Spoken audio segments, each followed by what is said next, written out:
কি হবে আলেম হয়ে ইমাম সেজে সমাজেতে যদি না হক কথা উচ্চ সুরে না বলিতে? আমার কি মামলা দিব? চাকরি বই করো যদি ছেড়ে দাওই না গদি, চাকরি বই করো যদি ছেড়ে দাওই।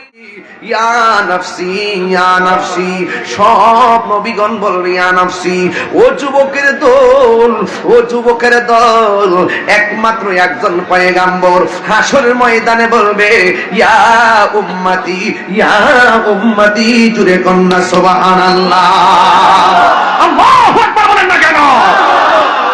এই জন্য মৌলভী বাজারের বাসী, ও মোস্তফাপুরের বাবা কি প্রেমের বাগান সাজাইলেন। হাজার হাজার মানুষ আজকে আমরা এসেছি। আমরা তো একদিন এমন ভাবে হাসরের ময়দানে উঠবো, ইয়া রাসূলুল্লাহ নবী গো, আমরা নামাজ পড়ছি কবুল হয়েছে কিনা জানি না, রোজা রাখছি কবুল হয়েছে কিনা জানি না, কিন্তু আপনাকে জানার চাইতে বেশি ভালোবাসি এটা আমরা জানি। জন্ম আমার নবীর যুগে। কি গোসল কি খারাপ লাগে নাকি? জন্ম আমার নবীর যুগে,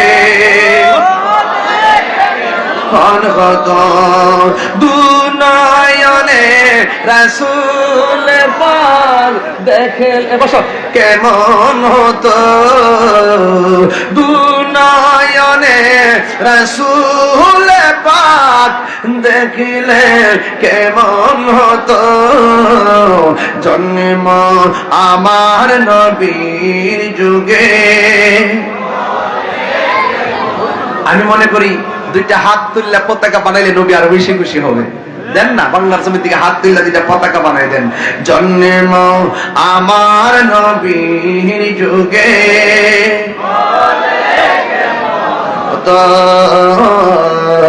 জন্ম আমার নবীর যুগে, দুনয়নে রাসূল পাক দেখিলে কেমন হতো, দুনয়নে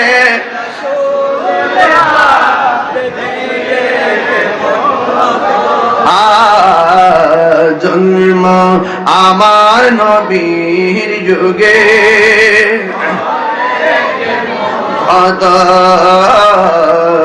জন্ম আমার নবীর যুগে।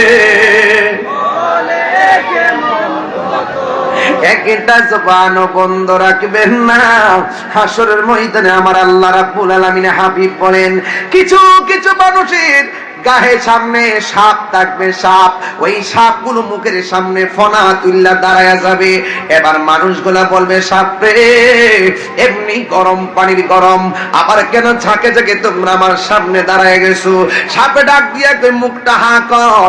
এবার মুখটা হা করবে, সাপের ডরে মুখটা হা করবে। এই মুখ দিয়া দুইটা সাপগুলা পেটের ভিতরে চলে যাবে। এই পেটের ভিতরে যাইয়া এমন ভাবে সুবল দিবে, সাপের সুবলের কারণে এমন ব্যথা শুরু হয়ে যাবে।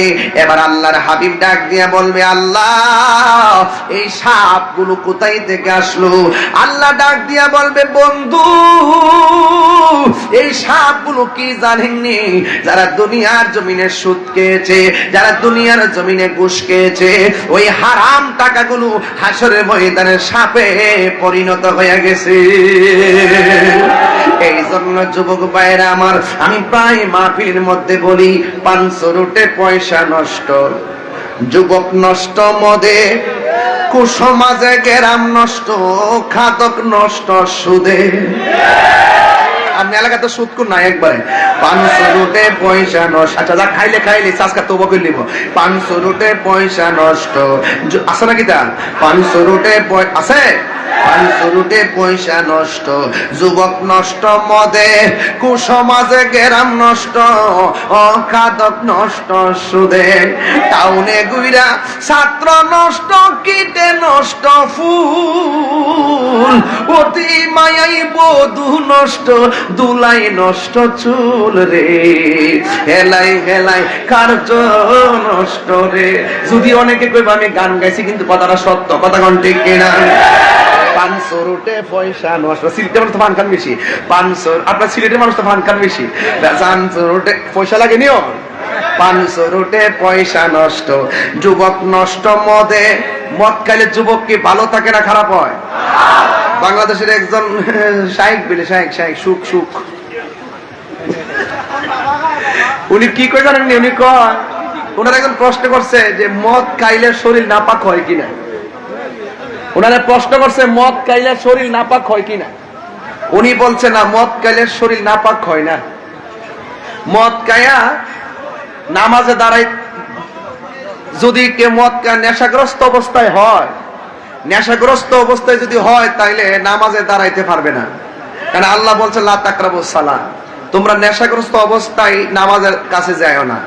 এই হুজুরে ফতোয়া দিছে যে মদ খাওয়ার পরে যদি তার নেশা পাওয়া না যায় তাহলে নামাজে দাঁড়াইতে পারবো। আচ্ছা, কতদিন মদ খাওয়া কি হারাম না হালাল? কথা কন। আমি কইলি তো আমার দোষ। এই ফতোয়ার দ্বারা, এই মাসালার দ্বারা কি সে মদকে প্রমোট করছে না? যে মদ খায়া যদি নেশা মাতাল না হয় তাহলে নামাজে দাঁড়াইতে পারে, অসুবিধা নাই।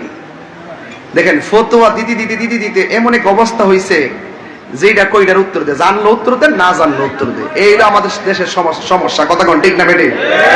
যাক, এগুলো আস্তে আস্তে আমার কাছে সবই আছে। 1 নম্বর আসল শাইখ না জাল শাইখ, এগুলো আস্তে আস্তে জনগণ বুঝবে ইনশাল্লাহ। দর্শি যখন বুঝবে আর দালাল গুলো থামবে, একদিন ওরাও বুঝবে। কথা কোন ঠিক না বেটে?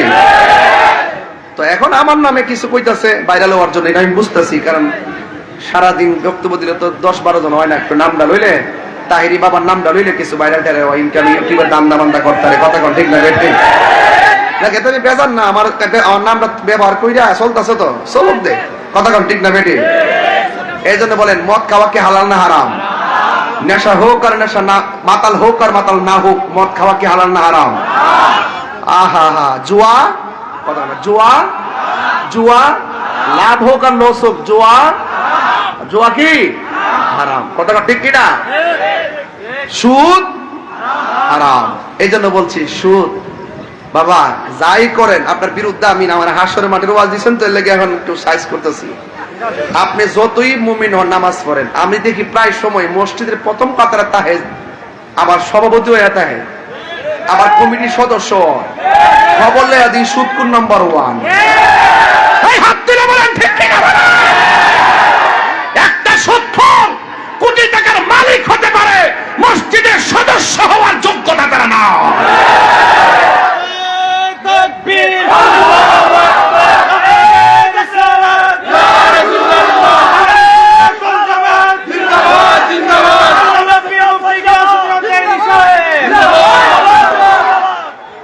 যুবক ভাইয়ের আমার, অ্যাকশন অ্যাকশন। ওই একবার আছে মুখ লড়ে না বাজান, অনেকটা টিয়া লাগাই রাখছেন নাকি তো বাজা? যদি লাগাইয়া তাহেন আল্লাহর রাস্তে কালকা বন্ধ করে নেন, বাবারে আর খাইতাম না। যা খাইছে খাইছি, তাই হুজুর কয়ে গেছে, একটা ফতোয়া দেয়া গেছে, সুদ খাওয়া আর মুদ খাওয়া। সুদ খাওয়া পায়খানা করছ না, মিলাই ছন্দ মিলাই করছ না, তুই তার সিনেমা ওই বাবা মিলাই পছন্দ। সুদ খাওয়া আর মুদ খাওয়া সমান। এখন যা ওই খাইছেন, মনে করেন যে আজকে পর্যন্ত ব্যাংকে সুদের টেপর হইছে, কালকে থেকে যাই তা সব বাদ দিলাইবেন।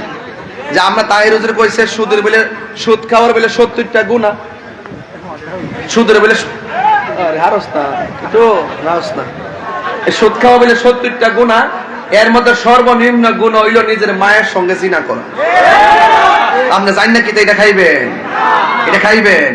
তা আমি যে একটু কঠিন ভাষায় কথা বলছি, এটা আপনার অমঙ্গল না মঙ্গল? আমার ভুল বুঝছেন না। আর আমি সুদ করে দিতে যে একটা ভাল লাগে বাজান, মন রাখো সুদ করে কি হবে বেঁচে থেকে, কি হবে বেঁচে থেকে, অযথা বিদ্যা শিখে যদি না করতে পারি সুদ মুক্ত সমাজটাকে, ঠিক কিনা? এই জামাল ভাই, জামাল ভাই আসিনি রে ভাই? আচ্ছা আচ্ছা, জামাল ভাই আছে, বহুত কষ্ট করছে। আরো আছে কিছু নামটা কি মনে নাই তো, বহুত লোক আছে। আমি যে ওয়াজটা আমার দিচ্ছেন কি জানেন, কবর আর হাসর, তাহলে যে ওয়াজ দ্বারা কবর হাসরের সুখে থাকবো এই ওয়াজটা করতে হইব। আরাম খাইতাম না, বাজে চলা চলতাম না, মাটির উপরে থাইকা 2 নম্বরই করতাম না, তইলে মাটির নিচে গেলে 1 নম্বর বিছনা পাবো। আর মাটির নিচে থাইকা 2 নম্বর কাম কইরা গেলে মাটির নিচে গেলে আর 1 নম্বর বিছানা পাওয়া যাবে। কি হবে আলেম হয়ে ইমাম সেজে সমাজেতে, যদি না হক কথা উচ্চ সুরে না বলিতে। আমার কি মামলা দিব? চাকরি বই করো যদি ছেড়ে দাওই না গদি, চাকরি বই করো যদি ছেড়ে দাওই না গদি। কি হবে ধোঁকা দিয়ে আল্লাহকে, কি হবে ধোঁকা দিয়ে আল্লাহকে, ঠিক কিনা? কি হবে বেঁচে থেকে, কি হবে বেঁচে থেকে অযথা বিদ্যা শিখে, যদি না করতে পারি শুধু মুক্ত সমাজটাকে, যদি না করতে পারি মাদক মুক্ত সমাজটাকে। কিরে বলাবান, মাগরিবের আগে কিন্তু বাবা খাই বসছ বাবা, পরে খায়া কিন্তু পাল চকলেট মুখে দিয়ে আইছ, কেউ যাতে ধরতে না পারে। কি হবে আকাশ চুয়া বিলাস মহল বাড়ি গাড়ি, না খেয়ে কত মানুষ পর পারে দিচ্ছে পারি, কতক্ষণ ঠিক কিনা? আজরাইল আসবে যবে মাটিতে পড়ে রবে, আজরাইল আসবে যবে মাটিতে পড়ে রবে, কোনো কাজে লাগবে না তোর বিল্ডিংটাকে। কি হবে বেঁচে থেকে অযথা বিদ্যা শিখেন, যদি না করতে পারি শুধু মুক্ত সমাজটাকে, ঠিক কিনা? বাজান সুৎকুরের মুখ দিয়া সাপ ঢুকবো আর গর্ত হয়ে যাবো, গড়ের তলির মতন এমন ভাবে খারিব, ফেটলে 1 ইঞ্চি লড়তাতো না, খালি কানবো হা হা। জাহান্নামীরা কেউ আল্লাহ বেফতারটা ইয়ার দিকে নৌসান দিয়ে গেছি, আর ভালো লাগে না। জাহান্নামীরা কইবো এবার বুঝেন কেমন কর্কশ আওয়াজ, এর গলার আওয়াজ ছিল হা, এমন এক অবস্থা হইব, ফেয়া দেব গড়ের তুলির মতন এমনি হারিয়ে দেবো, আপনি হারিয়ে যাবেন। যতলা হারাম টাকা, যতলা হারাম টাকা খাইছে পেট ফুললা বুম বাস্টি হয়ে থাকবো। আরে এমন ভাবে সুবল দিব রে সিল্লি রে বাবা।